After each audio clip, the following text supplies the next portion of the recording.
الحمد لله وكفى وسلام على عباده الذين اصطفى أما بعد فأعوذ بالله من الشيطان الرجيم بسم الله الرحمن الرحيم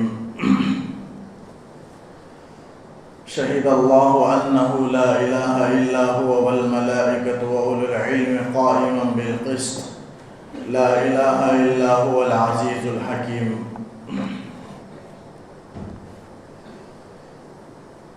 بزرگان محترم، پردہ نشین خواتین،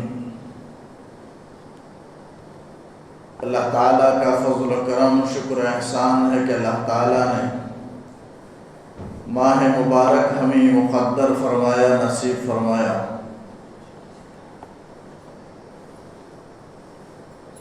پھر ایک بار اللہ تعالیٰ مبارک مہینوں کی سعادتوں سے، برکتوں سے مالا مال ہونے کا موقع عنایت فرمایا۔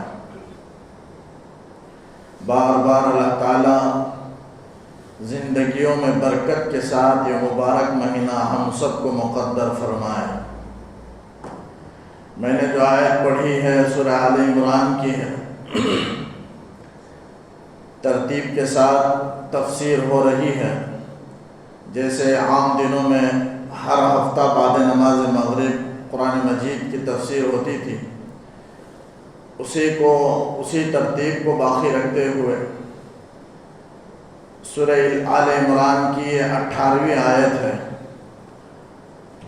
اس سے پہلے آیتوں میں اللہ تعالیٰ متقیوں کی دعا کو، ان کے اقرار کو اور ان کے صفات کو، خصوصیات کو اللہ تعالیٰ نے بیان فرمایا۔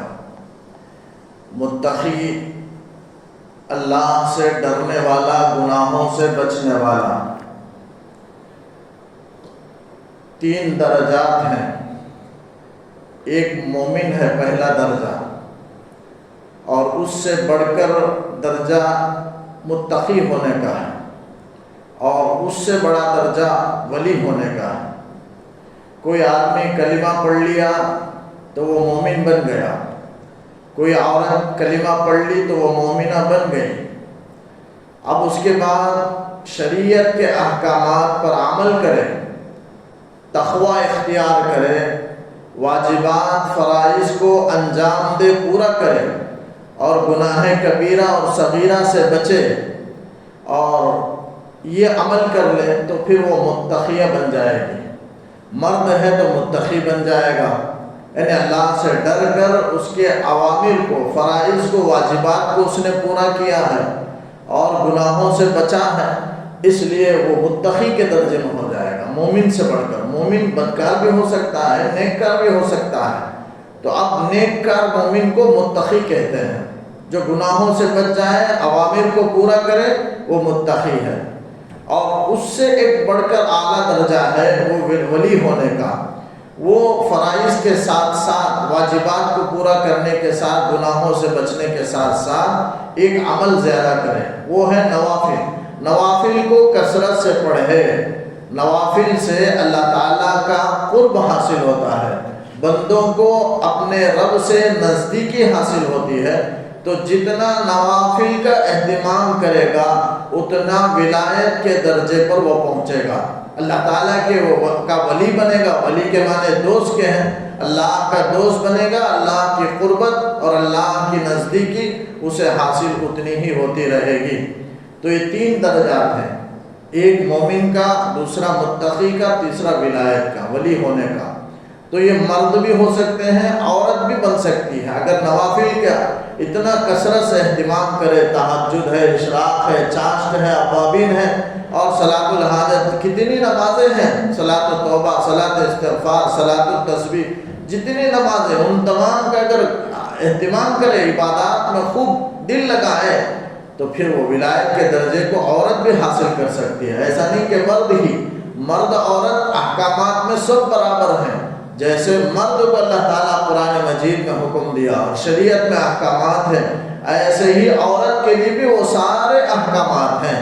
ہاں، جنسی اعتبار سے کچھ فرق ہو سکتا ہے، عورت ہونے کے لحاظ سے چند دنوں کے لیے وہ جو نماز معاف ہو سکتی ہے، مرد کے لیے وہ نہیں، مرد کے لیے ہمیشہ کے لیے، لیکن عورتوں کے لیے جیسے ماہواری کے ایام ہیں، نماز تو معاف ہے ان کے لیے، قضا کی بھی ضرورت نہیں، لیکن وہ روزے کی قضا کرے گی۔ تو جنس ہونے کے اعتبار سے کچھ احکامات میں فرق ہو سکتے ہیں، ورنہ اللہ تعالیٰ کے جتنے احکامات ہیں اس میں مرد عورت برابر ہیں، دونوں کو یکساں طور پر حکم ہے اور دونوں مکلف ہیں، دونوں عمل کرنے کا تکلیف، شریعت کے احکامات پر عمل کرنے کی تکلیف دی گئی ہے، اس کو مکلف کہتے ہیں۔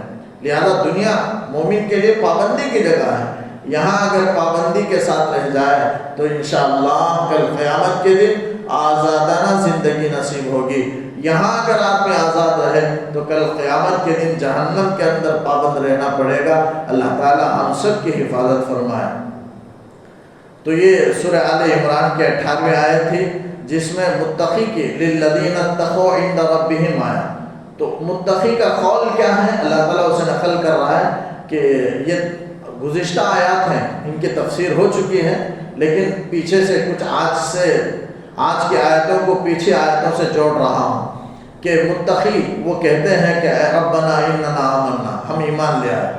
ایمان کی توفیق مل جانا، عبادات کی توفیق مل جانا، یہ اللہ کی رحمت ہے۔ اس کے بعد فاغفر لنا ذنوبنا، ہمارے گناہوں کی مغفرت فرما، تو مغفرت مل گئی۔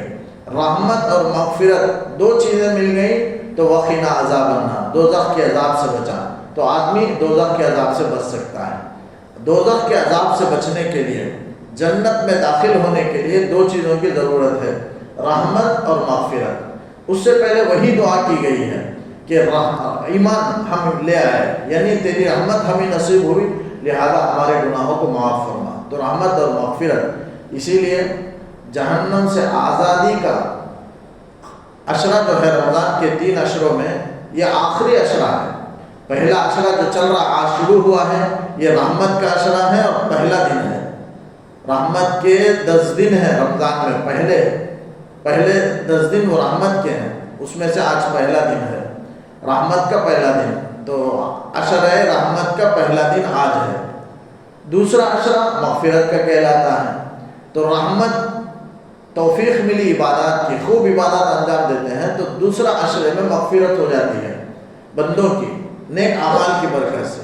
تو دوسرا عشرہ مغفرت کا ہوا تو تیسرے عشرے میں رحمت اور مغفرت مل گئی تو جہنم سے آزادی خلاصی مل گئی تیسرے عشرے میں انشاءاللہ۔ اسی لیے تیسرا عشرہ جہنم سے خلاصی کا ہے، آزادی کا ہے۔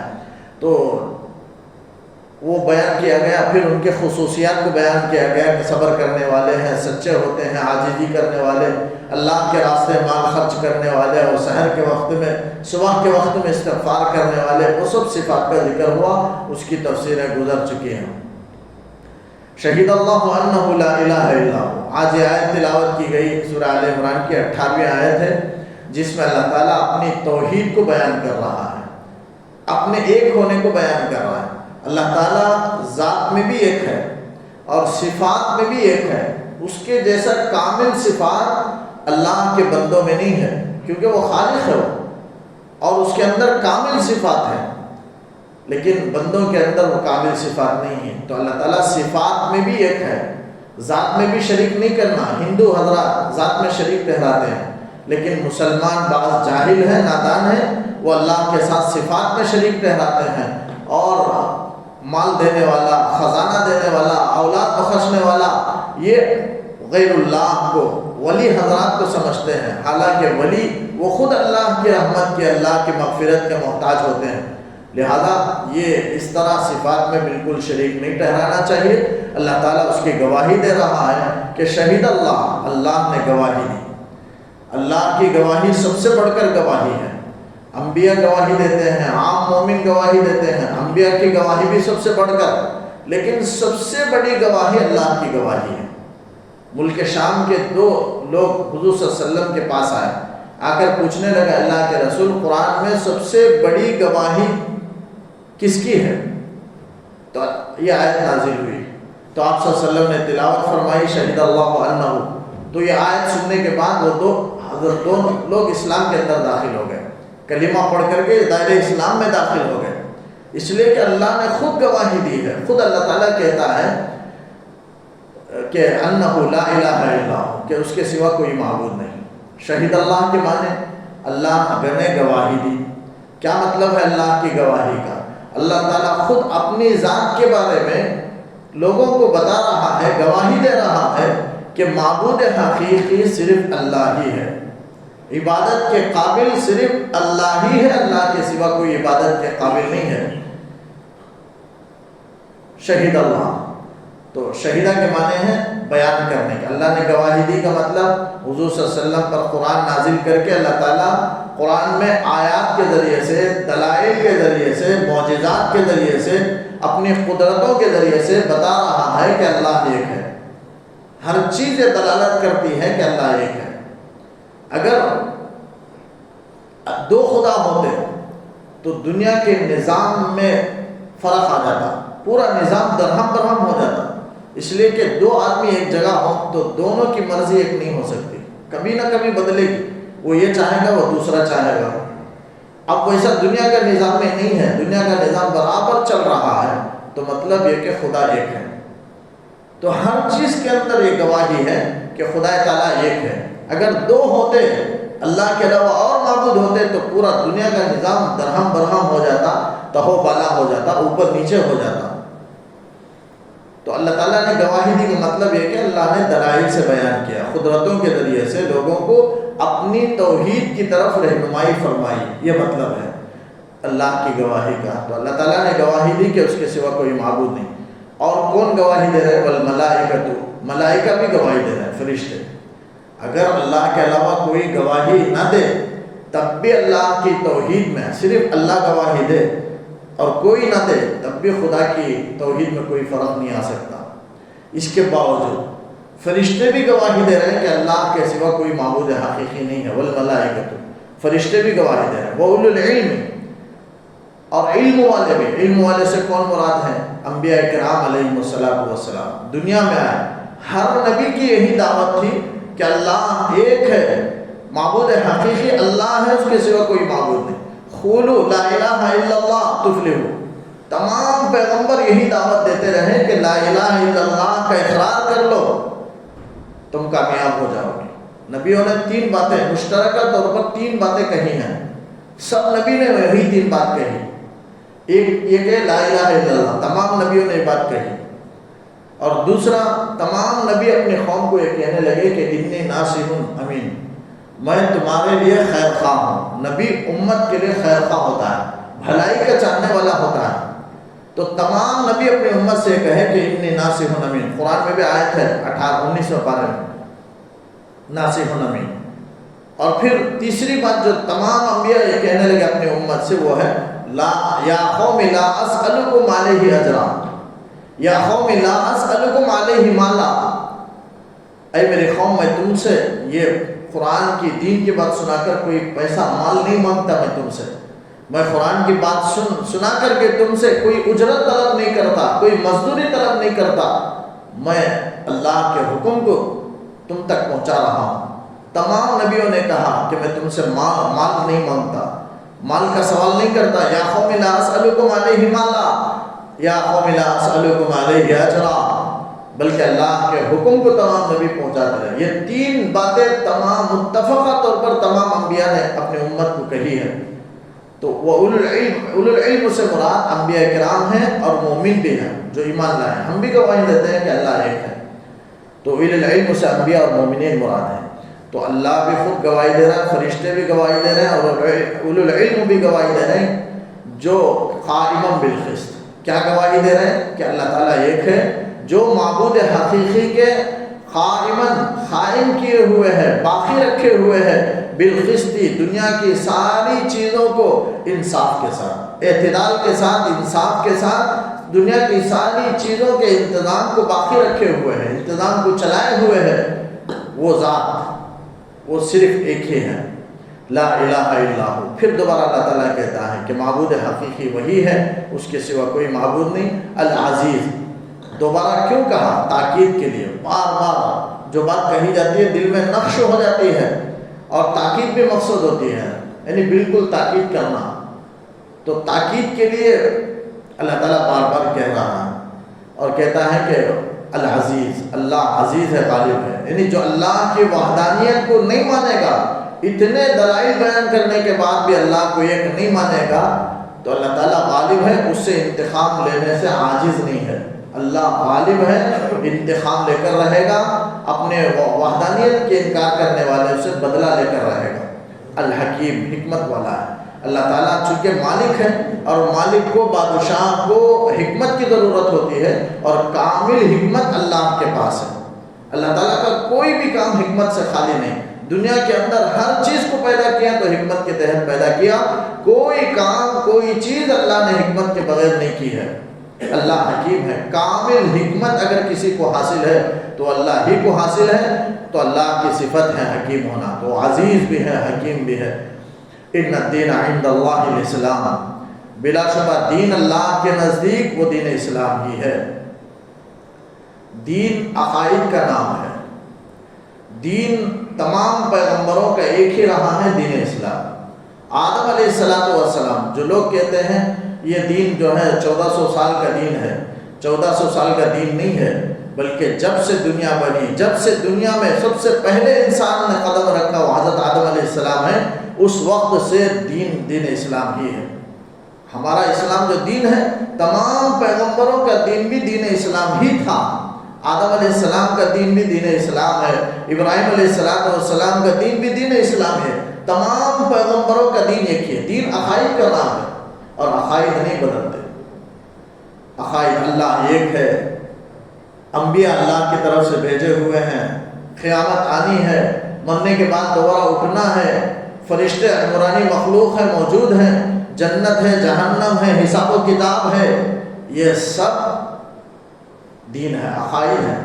تو عقائد کبھی بھی نہیں بدلتے، پہلے سے عقائد وہی ہے۔ اللہ ایک ہے، تمام انبیاء نے یہی دعوت دی، اللہ ایک ہے، یہی عقیدہ ہے، اور عقیدہ نہیں بدلتے، کبھی بھی نہیں بدلا۔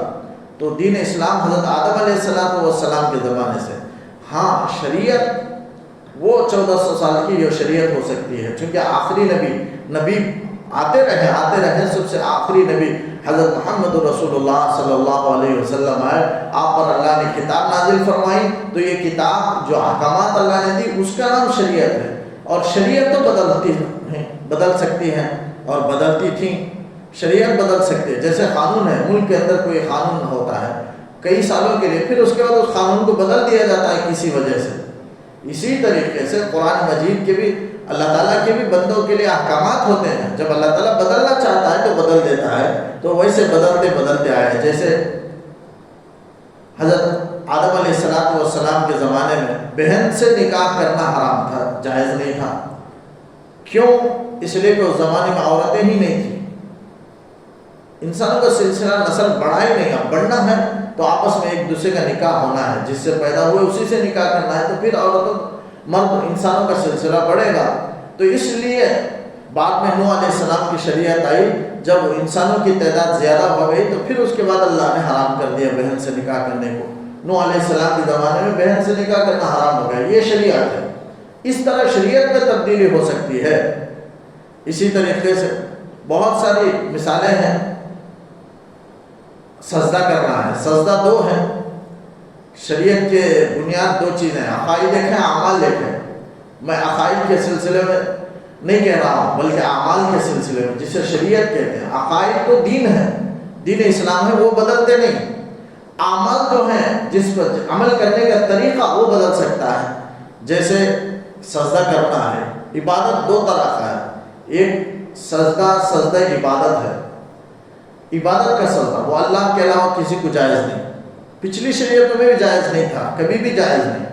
اور ایک ہے تعظیم کا سجدہ، یعنی عزت کے لیے، احترام کے طور پر ان کے سامنے جھکنا، اسے سجدہ تعظیمی کہتے ہیں۔ یہ سجدہ تعظیمی جو ہے گزشتہ شریعتوں میں جائز تھا، اس امت میں سجدہ تعظیمی بھی جائز نہیں۔ اپنے والدین کے سامنے جھکنا، قدم چھونے کے لیے ہو یا قدم چھوئے بغیر بھی جھکنا ان کے سامنے، یا دوسروں کے سامنے جھکنا، یہ شریعت میں جائز نہیں ہے۔ صرف جھکنا جو ہے وہی سجدہ تعظیمی، اسی کو کہا گیا، اور اس امت میں وہ بھی حرام ہے۔ پچھلی امتوں میں جائز تھا، جیسے آپ صلی اللہ علیہ وسلم فرماتے ہیں اگر سجدہ کرنا جائز ہوتا تو میں عورتوں کو حکم دیتا کہ وہ اپنے شوہروں کو سجدہ کرے۔ اگر سجدہ تعظیمی جائز ہوتا تو میں عورتوں کو حکم دیتا کہ وہ اپنے شوہر کے لیے سجدہ کرے، اس لیے کہ شوہر کا مقام اللہ تعالیٰ نے بڑا رکھا ہے، وہ بھی مجازی خدا ہے، جیسے حقیقی خدا اللہ ہے ویسے شوہر مجازی خدا، وہ درجہ اسے دیا گیا مجازی خدا ہونے کا، حقیقی خدا تو اللہ ہے۔ تو اس لیے اس کے سامنے اگر آپ صلی اللہ علیہ وسلم بولتے ہیں کہ فرماتے ہیں کہ اگر جائز ہوتا، جائز نہیں ہے اس لیے آپ صلی اللہ علیہ وسلم نے حکم نہیں دیا، لیکن اگر ہوتا تو میں عورتوں کو حکم دیتا کہ وہ اپنے شوہروں کو سجدہ کرے۔ تو سجدہ تعظیمی اس امت کے لیے جائز ہے، تو یہ حکم بدل گیا، پہلے سجدہ تعظیمی جائز تھا، اس کو شریعت کہتے ہیں۔ تو شریعت میں تبدیلی آ سکتی ہے، دین میں تبدیلی نہیں آ سکتی، اس لیے کہ دین عقائد کا نام ہے۔ تو ان الدین عند اللہ الاسلام، دین اللہ کے نزدیک دین اسلام ہے۔ دین کے نام کئی ہیں، یہودیت ہے، عیسائیت ہے، دین اسلام ہے، ہندو دین حنودیت ہے جسے ہندو کہتے ہیں ہم، یہ سب نام ہیں دین کے، لیکن تمام ادیان میں سب سے اللہ کے نزدیک پسندیدہ جو دین ہے وہ دین اسلام ہے۔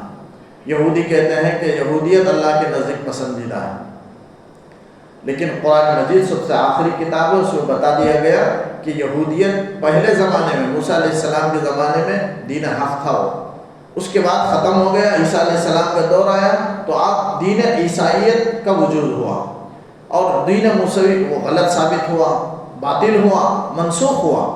حضرت عیسیٰ علیہ السلام کے زمانے میں عیسیٰ پر ایمان جو لاتے تھے، دین عیسائیت کو جو مانتے تھے وہ حق پر تھے، لیکن آپ صلی اللہ علیہ وسلم کا زمانہ آیا، قرآن آیا تو اب دین عیسائیت بھی ختم، تو دین یہودیت پہلے تھا دین حق، اب دین حق نہیں ہے۔ پہلے دین حق دین عیسائیت تھا عیسیٰ علیہ السلام کے زمانے میں، اب دین حق دین اسلام ہی ہے۔ اب عیسائیت حق دین نہیں ہے، وہ کفر میں شامل ہے، یہودیت وہ بھی کفر میں شامل ہے، اور ہندوؤں کا مذہب وہ بھی کفر کے اندر داخل، اور کفر و شرک کو اللہ تعالیٰ معاف نہیں فرماتے، ان کے لیے اللہ کا فیصلہ دائمی جہنم کا ہے۔ اب یہ سارے مذہب والے اسی میں داخل ہیں، کفر و شرک کرنے والوں میں۔ تو اب جو اللہ کے نزدیک پسندیدہ دین ہے اب وہ دین اسلام ہے۔ فرمایا ان الدین عند اللہ الاسلام۔ قرآن کریم کی ایک دوسری آیت ہے وَمَن يَبْتَغِ غَيْرَ الْإِسْلَامِ دِينًا، اسلام کے علاوہ کوئی اور دوسرے دین کو کوئی تلاش کرے گا، اپنائے گا، فَلَن يُقْبَلَ مِنْهُ، اللہ تعالیٰ اسے قبول نہیں فرمائیں گے ہرگز۔ کل قیامت میں اس کے دین کو، اگر وہ یہودیت کو مانے اور کہے اللہ تو نے تورات نازل کیا تھا، اور تورات کو ماننے والے کو یہودی کہتے ہیں، تورات بھی تیری کتاب ہے اور تیری کتاب پر میں ایمان لے آیا اور مر کر اب آیا ہوں، تم کیوں قبول نہیں؟ تو اللہ تعالیٰ انکار کر دیں گے کہ آپ دین اسلام اللہ کے نزدیک قیامت تک کے لیے پسندیدہ دین ہے، اس سے پہلے سارے کے سارے منسوخ۔ اب اگر کوئی عمل بھی کرتا ہے تو وہ کفر و شرک کے اندر داخل ہے، اب عمل کی اجازت نہیں ہے، اب صرف دین اسلام ہی ہے۔ وَمَا اخْتَلَفَ الَّذِينَ أُوتُوا الْكِتَابَ إِلَّا مِن بَعْدِ مَا جَاءَهُمُ الْعِلْمُ، یہ اہل کتاب علم آ جانے کے بعد بھی اختلاف کیے، یعنی بعض ایمان لے آئے۔ آپ صلی اللہ علیہ وسلم کے زمانے میں جب آپ نے توحید کو پیش کیا، قرآن کو پیش کیا اور کہا میں اللہ کا رسول ہوں، تو یہودی جو مدینے میں خیبر کے اطراف رہا کرتے تھے، بنو قریظہ ہے، بنو نذیر ہے، یہ سب یہودی قبیلوں کے نام ہیں، تو وہ اطراف میں رہا کرتے تھے۔ آپ صلی اللہ علیہ وسلم نے دین پیش کیا تو بعض جو حق پرست تھے، حق کے طالب تھے، سچے تھے، انہوں نے دین کو قبول کر لیا، بعض ایمان لے آئے، بعض اختلاف کیے، ایمان نہیں لائے۔ اسی کو قرآن کہتا ہے علم آ جانے کے بعد، یعنی ان کو بالکل معلوم تھا کہ آپ صلی اللہ علیہ وسلم جو آئے ہیں حق پر ہیں، قرآن جو نازل ہو رہا ہے حق پر ہے، اس لیے کہ تورات میں اس کی پیشن گوئی کی گئی تھی، تو جاننے کے باوجود بھی اختلاف کیے، مطلب ایمان قبول نہیں کیے، اسلام کو قبول نہیں کیے۔ اللہ تعالیٰ کہتا ہے اس کی وجہ کیا ہے؟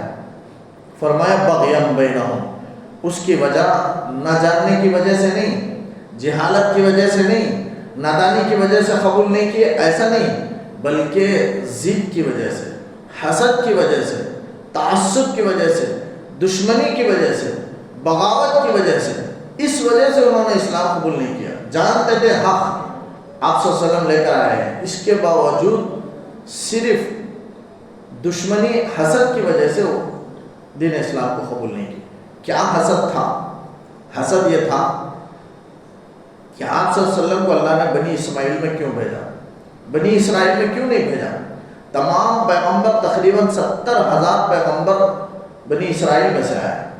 تو بنی اسرائیل جو ہے وہ انبیاء کا خاندان ہے. اس میں سے آپ آخری نبی آپ صلی اللہ علیہ وسلم کیوں نہیں آئے؟ اللہ تعالیٰ نے حضرت اسماعیل علیہ السلام کے خاندان میں سے آپ صلی اللہ علیہ وسلم کو پیدا فرمایا. تو بنی اسماعیل میں کیوں پیدا فرمایا؟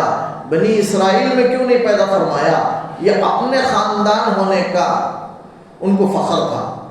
تو اپنے خاندان کے خلاف ہونے کی وجہ سے ان کو حسد اور دشمنی پیدا ہو گئی کہ ہمارے خاندان کے علاوہ دوسرے خاندان میں وہ آخری نبی بن کر آئے، اس لیے ہمیں قبول نہیں، باوجود کہ جانتے تھے حق. تو معلوم ہوا تعصب بہت بری چیز ہے.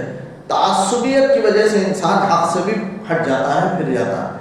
جیسے تعصب کسے کہتے ہیں؟ تعصب کہتے ہیں اپنے خاندان کی برتری کو جاننا کہ میرا خاندان سب سے بڑا، احساس برتری، اور اپنی قوم کی، اپنے لوگوں کی مدد کرنا، حمایت کرنا، اسے کہتے ہیں تعصب.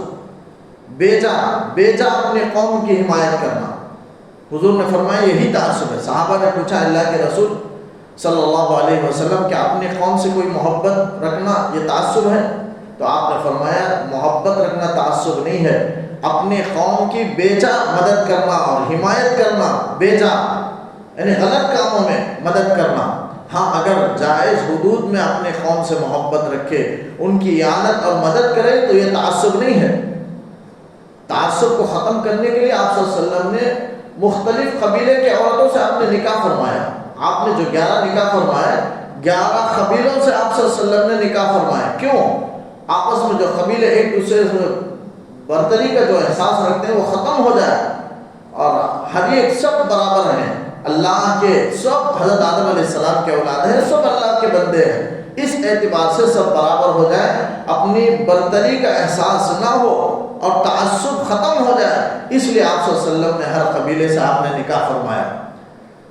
یہ تعصب، ایک تعصب بھی یعنی اپنا ہونا، اپنے خاندان کی مدد کرنا، اپنے خاندان والوں کی طرفداری کرنا، یہی تعصب ہے. غیروں کو مدد نہ کرنا، غیروں کے ساتھ دشمنی رکھنا، اپنوں کے ساتھ محبت رکھنا، اپنوں کی مدد کرنا، اسی کو تعصب کہتے ہیں. یہ اسلام کے اندر نہیں ہے. تعصب اگر حق ہے تو تعصب کے خلاف آدمی اپنے خاندان والوں کے خلاف بھی اگر آ رہا ہے تو اس کو حق کو اپنائے اور اپنے تعصب کو چھوڑ دے. اپنے خاندان کو چھوڑ دے، حق بات کا ساتھ دے. اگر حق ناحق ایک جمع ہو گیا، حق ایک جمع ہو گیا، اور ناحق کے ساتھ اپنے رشتہ دار ہیں تو آدمی اپنے رشتہ دار کو چھوڑ دے اور حق کا ساتھ دے. یہ اسلام کی تعلیم ہے. لیکن کوئی ناحق کا ساتھ دے رشتہ دار ہونے کی وجہ سے، یہ تعصب ہے. تعصب بھی ایک نشہ ہے. ایسا نشہ ہے جیسے نشہ کی وجہ سے آدمی حق اور باطل کی، صحیح اور غلط کی تمیز نہیں کر سکتا، ایسے ہی تعصب میں بھی آدمی صحیح اور غلط کی تمیز نہیں کر سکتا. جیسے یہاں یہودی بنی اسرائیل تعصب کی وجہ سے دین اسلام سے پھر گئے، جبکہ جانتے ہیں کہ وہ دین اسلام سچا مذہب ہے، لیکن محض تعصب اور حسد کی وجہ سے وہ دین اسلام سے پھر گئے. ان کو صحیح معلوم نہیں ہوا، صحیح اور غلط میں فرق نہیں کر سکے.